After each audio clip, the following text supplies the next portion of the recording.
put it in the air. And on the third try, Tout is denied. Tony Henderson, Tony Padilla, and the aforementioned Bill Covington. Tonight's officials, it's Duke ball to start.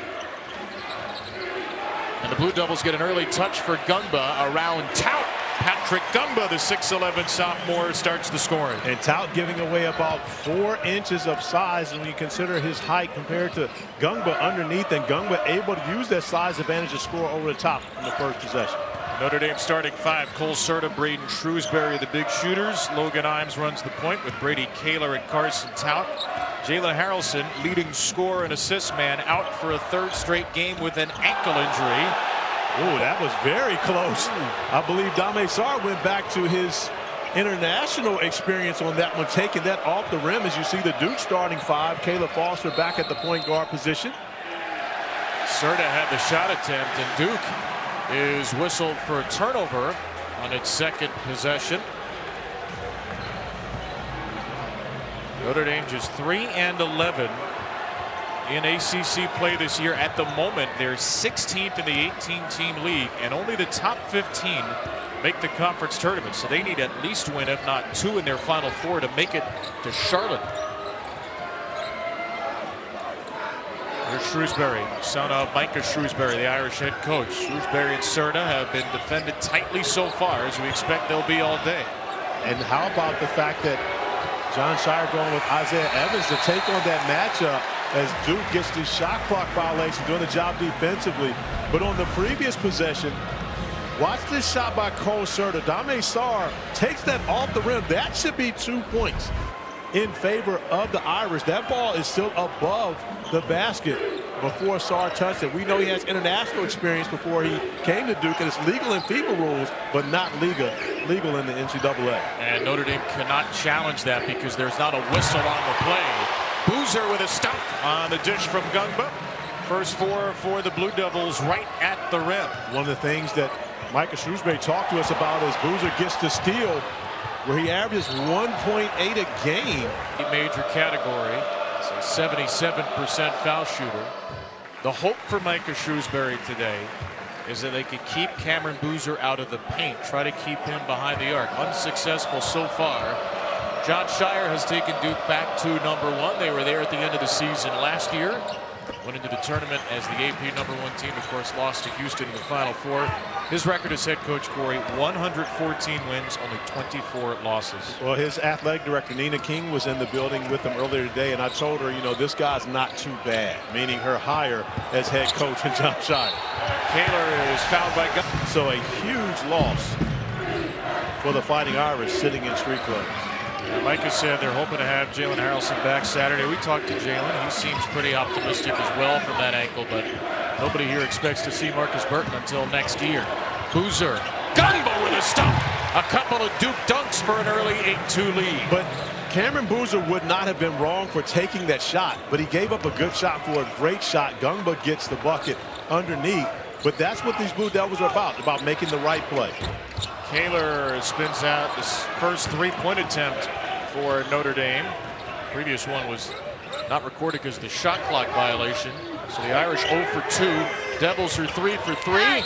And Boozer is fouled by Kaler. Nice feed from Gungba. These guys do a tremendous job in the high-low action, passing the basketball back and forth. 3 for 3 for Cameron Boozer, son of the Duke great, longtime NBA player Carlos Boozer, brother of Caden, who is a freshman guard, will come off the bench, we imagine, shortly. And he's 3 for 4 at the line to start. 9-2 Duke advantage. Playing as the #1 team for the first time this year. Evans has been guarding Serta. Caleb Foster on Braden Shrewsbury. The 2 great shooters for Notre Dame have gotten no clean looks.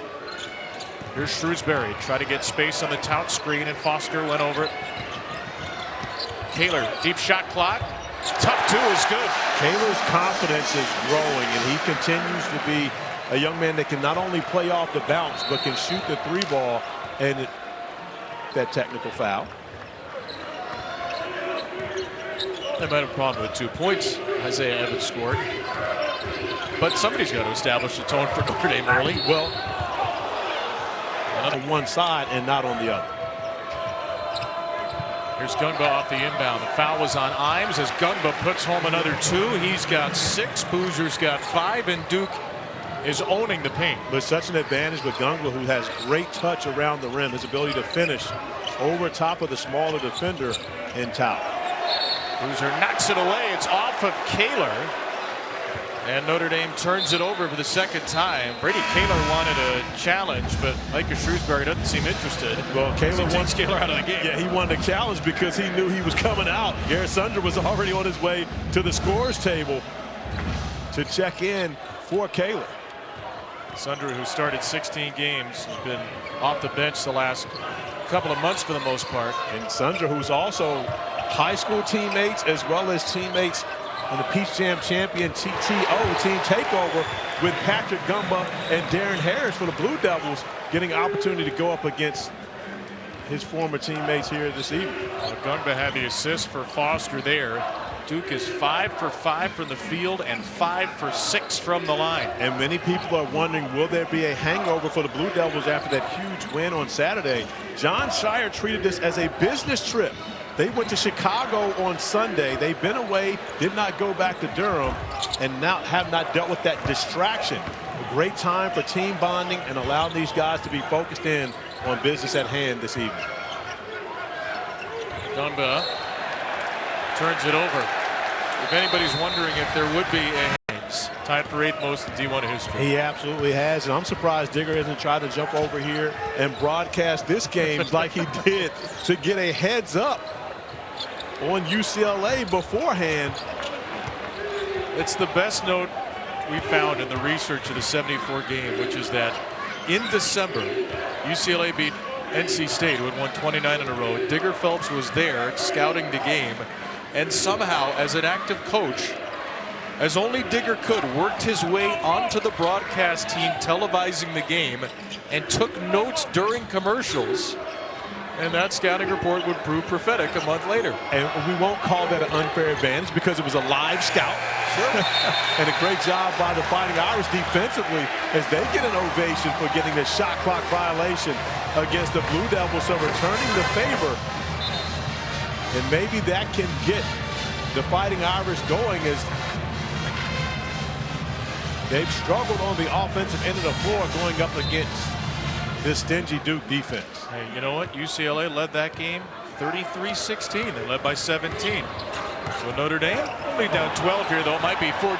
Sarr took it away from Muhammad, scored the basket, and there was no foul call as Muhammad came close to fully undercutting him. But that's the thing about Dame Sarr, his ability to guard 94 feet and put so much pressure on much smaller ball handlers. Sarr picks up a foul here. Sarr guarding Muhammad. 94, picks it up, takes it in for 2. Fortunate there is that left foot is clipped. I like the no call on that possession. But Sarr doing the job defensively, similar to what we saw from him taking on Elliot Cadeau, holding him to 1 of 8 from the field, 1 of 6 from 3. 8 points for Cadeau, who has been playing at an All-American level all season. Caden Boozer's in the game for Duke. Malik Brown, Nicholas Semenya off the bench. Sarr and Cameron Boozer, who left it short, got his own miss. Boozer waiting, Boozer. And goes back to the free throw line for 2 more. So Cameron Boozer flexing his muscles early in this game. Basically everything he feared has come to pass. Yes, just like this 19-4 deficit that he's in early, because this is the last team you want to get behind. Now, in Duke's 2 losses this season, they have had 15 and 13-point leads respectively. But both of those in high school as well as in AAU, along with the guy at the free throw line, Garrett Sundra, who misses 2 at the free throw strike. Sundra now 10 for 17 on the year. Cameron Boozer has returned for Duke, which has a 10-0 advantage in the paint and a 13-point advantage in the game. Here's Isaiah Evans pulling up for 2. That flat shot knocked out of bounds by Semenya. Well, Micah Shrewsbury said, we're going to see how Duke guards Cole Serta and Braden Shrewsbury early in the game. Find out what they're doing. Get some information. What have you seen Duke do? Well, one thing is neither of them really been able to get going. Cole Serta only has one field goal attempt, and that was the first possession offensively in the game where he should have got 2 points, but it was taken off the rim by Dame Sarr. And then Braden Shrewsbury has 2 field goal attempts, 1 for 3, but everything has been contested for both of those players. This is where they truly miss Jalen Harrelson. I mean, we can't even mention Marcus Burton, all-ACC performer, but this is where they miss Jalen Harrelson so much because he can get to the rim and create opportunities for his teammates. Muhammad runs the point. Tout has subbed back into the game, and a tough pass by Muhammad is stolen. Here's Cameron Boozer and Muhammad. A UCF team that looks pretty close to locking up a tournament bid. That's a doubleheader in the Big 12 on ESPN2 and on the ESPN app. All top 4 teams in the nation are playing tonight. I love how all you ESPN analysts talk about locking up a tournament bid. You're an ESPN analyst. What are you talking about? I'm the play-by-play guy. You talk about locking up a tournament bid. I read Joe McCarthy's daily emails. There are still 3 weeks remaining before the tournament selection. UCF has a very good resume. If they win at BYU, let's say they could lose out, and they'd probably still get a bid. I doubt it. Not if they lose out. UCF has good net, good lob, wins above bubble. Win at BYU would be a great quad 1 win. I agree. But losing out will not help them get in the tournament. I'd say it would help. Here's a bucket by Kaler. Of course it's Kaler. He has every one of Notre Dame's 9 points. And one of the things about Kaler, he is not scared. Fearless, attacking the basket, tremendous competitor, and continues to be confident. Amenya with a wide open 3. Just kidding. He stepped out of bounds. The most common turnover in the game of basketball. Players normally with big feet standing in the corner, but this is a guy with big feet standing in the corner that has great footwork and is able to attack off the bounce, beating Boozer off the dribble. 5 turnovers now for Duke, 5 apiece in the game. Shrewsbury runs into a 2. And Evans has the rebound. Shrewsbury still yet to score. Nobody scored besides Kaler for the Irish. Boozer, Evans, Amenya is inbounds this time. In the corner, Caden Boozer. Beautiful ball movement. It felt like it deserved a basket, but Shrewsbury has it for the Irish. But without Gungbo on the floor, it's been a little better for the Irish, finishing plays defensively. And Cole Serta, Braden Shrewsbury, both great shooters, continue to shoot these floaters. I'm not sure why. And speaking of great shooters, Isaiah Evans does it the right way from 3 and is able to knock it down to increase the lead to 16 for the Blue Devils.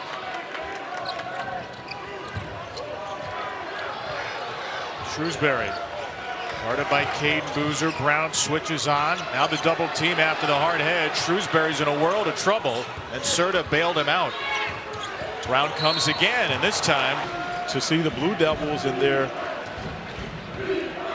trip to South Bend. They actually played one of the most watched games on TV this year in Chicago when they went up against Arkansas. No, 35-point performance for Cameron Boozer. Well, he's got 11 right now. He's the first player in double figures. In fact, he's got as many points as the entire Notre Dame team. And he's the first Blue Devil freshman to ever have multiple 35-point games in a season. And if he keeps up at this pace, he might get a third. Muhammad. Carson Tout, great rebounder, not a big scorer. Feeds Serta. That's a tough shot, contested well by Evans. Boozer 3. Bangs it home. Boozer with 14 in the opening, not even 11.5 minutes.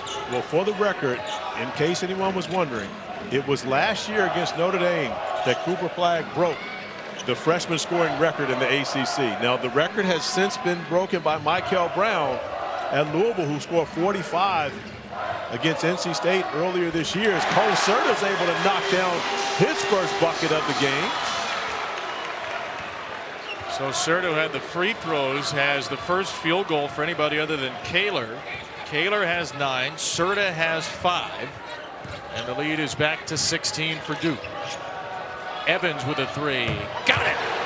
Evans got a screen from Hemenya and a feed from Boozer. Evans doesn't need much space at all, and I think people realize that he's 6'7", so his ability to raise up over top of defenders is elite.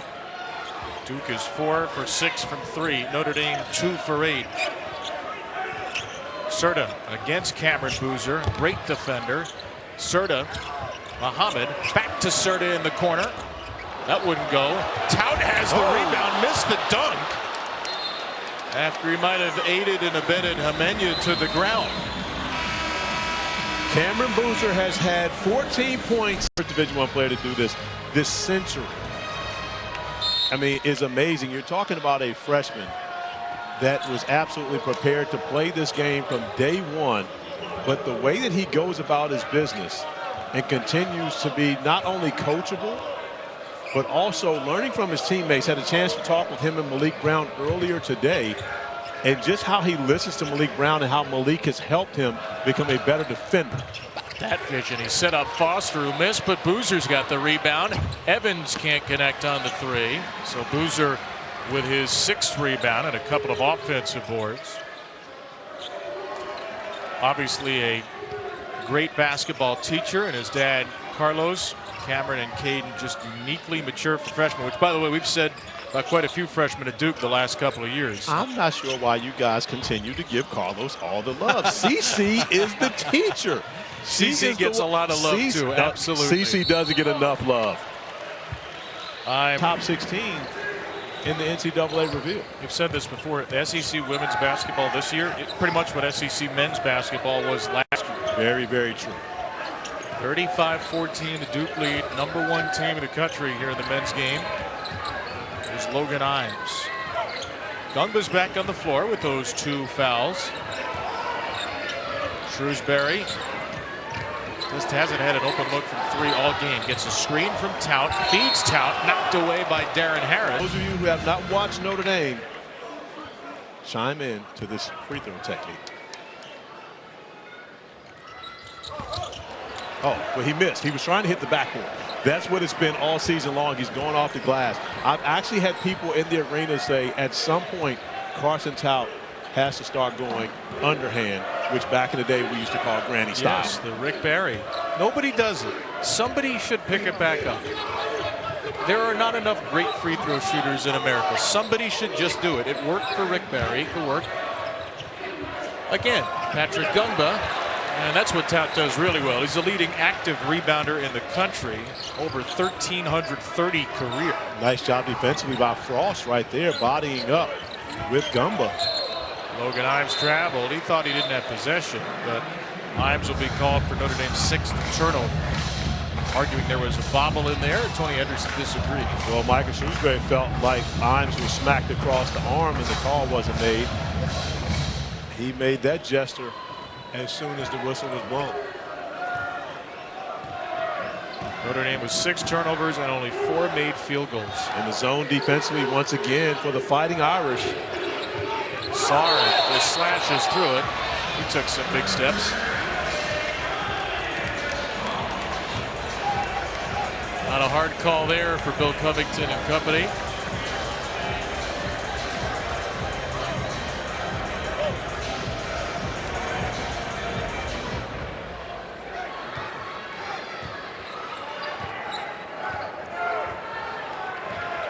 Tout's going to take the ball up here for Notre Dame. Well, that's the only way you alleviate the pressure. He'll have a 1-and-1 opportunity. Kaler scored the first 9, Serta the next 5. And Shrewsbury leaves it off the side of the iron. So it's another one that struggles for the Fighting Irish throughout this season. They have struggled to shoot free throws, only shooting 66.4% in ACC play from the free throw stripe. Boozer going to work on Tout. Flips it up off the backboard. Tipped by Tout. Saved by Shrewsbury. Great effort by Tout on the glass right there to keep Gumba away from another offensive rebound. Here's Serta on a drive around Caden Boozer. Serta with a land. Love the attack by Serta as he's now scored the last 7 points for the Fighting Irish. But more importantly, instead of going to the floater, he attacks the basket. Harris attacks, and Darren Harris is on the score sheets. Strong start for Darren Harrison. His first action of the game, putting points on the board, going off the bounce. He was excited to play against Garrick Sundra in this game, even went as far as to say, oh, I'm dunking on him today. 3 St. Paul the 6 standouts in this game. The high school from Virginia. Harris, Gungba, Sundra. Boozer in a double team. Flips it up. 7 for 8 from the free throw line for Boozer, whose season high free throw makes is 9. Done that twice. Season high in free throw attempts. That was their opener, the Dick Vitale Invitational. 12 free throws against Texas. And Boozer is 9 for 10. What an advantage to have when you've got a player that causes so much and attracts so much attention when he's able to go to the free throw strike. 75% on the season, but 90% here this evening. Ryder Frost, the freshman. This is on a 3. Boozer's got rebound number 7. He could have a double-double by halftime. Harris for Boozer. Thought about a 3. Gives it to his brother. Gets it back off the screen. Into the corner. For Sarr. Bricks it. Rebound Brown. Great opportunity for Sarr to make the one more pass, but the offensive rebound gives Boozer another opportunity as he knocks down the 3 ball. 19 in the first half for Cameron Boozer, who has been an absolute clinician. It feels like he's playing the game at both twice the speed and half the speed of his opponents. I would go with half the speed. He's not being sped up. He's getting exactly what he wants and doing it on both ends of the floor. I think the most undervalued part of Cameron Boozer's game is what he does defensively. And he's one of the main reasons why the Blue Devils are such a good defensive team. As a team, you're only as good as your bigs are defensively. You can have great guards pressuring the basketball, but if your bigs don't back them up and can't complement that, it's going to be a struggle. The Blue Devils have great big defenders in Malik Brown, Cameron Boozer, and Patrick Gumba that allow them to be a great defensive team. I mean, they are moving the ball before it's barely in their fingers. Another offensive rebound for Cameron. Evans. Offensive rebound, Darren Harris, who goes up and might be thrust into more action. And it's pretty good when your 9th guy was the Gatorade Player of the Year in the state of Virginia just 2 years ago. Yes, especially when you consider the talent that was in the state of Virginia at the time. A couple of them are here. Shrewsbury, no. And Boozer's got rebound number 9. The Devils are shooting 48% from the field, 15 of 16 at the line, and out fouls throughout this game. And you look at Boozer, 15 and 5 in 22 straight games. As a matter of fact, I think his season low, the 14, was in that first game of the season, where he did go to the free throw line 12 times against Texas. So he has continued to get better and better as the season's gone along and more comfortable on the floor. One more for Boozer. Just a second free throw miss. You know, Hamenya went to the scorer's table after the first free throw. Cam probably thought, I'm going to check out of the game. I missed this. I may as well stay in the game. 20 and 9 in the first half as Muhammad scores for Notre Dame. 45-18. Duke has never trailed, led by as many as 29 in its first game this year as the #1 team. Harris in the corner. Offensive rebound. Brown, the 8th offensive rebound for Duke in 14 misses. And then Harris hits in the last 40 minutes allowed by Duke. Well, if anyone has followed the Blue Devils throughout this season, which many do because this is the most watched team in college basketball, they will understand that Duke is a better second half team than they are first half team, which is scary for the fans here. And speaking of scary, Micah Shrewsbury added to the injury list for the Fighting Irish. He did not have that boot on earlier in the day. He didn't have it on in the first half. So now seeing him with the boot on, concerning for the coach of the Fighting Irish. Has there been a stronger injury to insult this year than Mike? Off the floor. You saw it there. Shrewsbury coaching with a boot on his left foot. With his team down 30, as Tout missed the free throw. Fouls, by the way, were on Gungba, his third, and Evans, his second. Cameron Boozer with a dominant first half will miss it. Well contested by Tout. Great job by Tout going up and challenging that. Tout, of course, not afraid of contact, so much so that he has hired a football agent. So Carson Tout, after this season, will be hanging up his hoop sneakers for some cleats and attacking the gridiron. Evans is fouled by Tout, who might be able to do calling basketball games where Jeremy Graham was playing at the University of Miami. And then when his basketball eligibility was expired, he went and played football for a season. Of course, a very good NFL tight end. Cam with his third steal, and he is fouled on the way. Find himself with 20 free throws in this game because he'll stay in attack mode.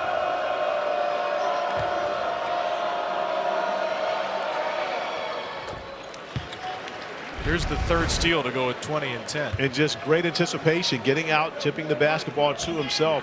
But the ball handling ability to get out in transition and with continuous motion, which has been added this year in NCAA basketball, he gets 2 free throws. Last year, that would have been taken out on the side. What do you think, Corey, his NBA profile looks like? It's going to look just like it will in college. He's going to do the exact same thing for 15 years in the NBA that he's doing now.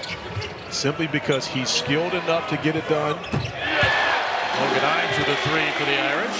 And he has the will to get it done. The Irish going to need many more of those throughout this game if they want to make it a game trying to get back into this.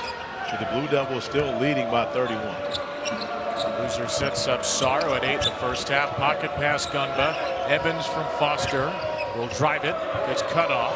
Back for Dame Sum. In the corner, Evans is short. Rebounded by Braden Shrewsbury. Still yet to score. Notre Dame's second leading scorer. With Jalen Harrelson injured, the leading scorer on the active roster today. Serta had a first half 11. And Tout got entangled with Gungba early. And that's one of the things that Jon Scheyer is most likely having a conversation with him about, is having to understand when you give up that foul and when you allow the play to just happen so that you don't hurt your team by going to the bench. It doesn't hurt them much in this game, but as you mentioned, it did against the Tar Heels. Another great find. Another great find. Sarr in and out for 3.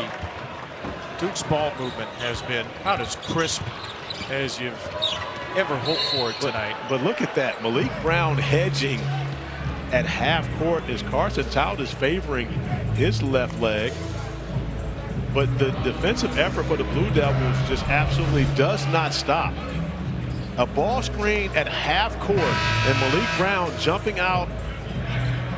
And it really wasn't much of the contact on Malik Brown. It was more of Logan Imes extending the arm on that one. I don't believe Jon Scheyer will complain about it with a 31-point lead. You noted that Tout was favored his left leg. He walked off the floor. Garrett Sundra replaces him. Imes turns it over. Ping pongs out to Sarr on the break. 1 on 3 on the kick. Foster. No. Boozer. Yes. Just stole it from Shrewsbury. Well, Shrewsbury's not going to have much of a chance, and a good athlete, but going up against 6'9", 250 pounds, Boozer's strength allows him to move Shrewsbury right out of the way without using his hands. 12 rebounds, 24 points for Cam Boozer, the National Player of the Year to be. Here's Serta. There are blue jerseys everywhere as Imes misses a 3. And Boozer's got rebound number 13. How do you say that with such certainty? National Player of the Year to be? Yes. You looked at his stats? I have. You don't think if Cameron Boozer didn't play after today, if he just decided I'm done, you don't think he would win National Player of the Year? I could tell you for 100% fact, if he said I'm done, he would not win National Player of the Year. What if he got hurt? Which we don't want. Let's say this I is don't his want to last talk game of the about year, that. 28 starts. Does he win National Player of the Year? He's done enough already, you think? I think he has. I think he has to finish the season. All right. But I don't want to talk about that. I'm not rooting for him. But I'll say he's National Player of the Year to be. I believe that he's the National Player of the Year front runner. But there's still a significant amount of time to be played in this college basketball season. Sarr is over on ESPN2 right now, down 6 at Texas Tech. Missouri in the last 4 in for Joe Lunardi. Has a home game with Tennessee at 9.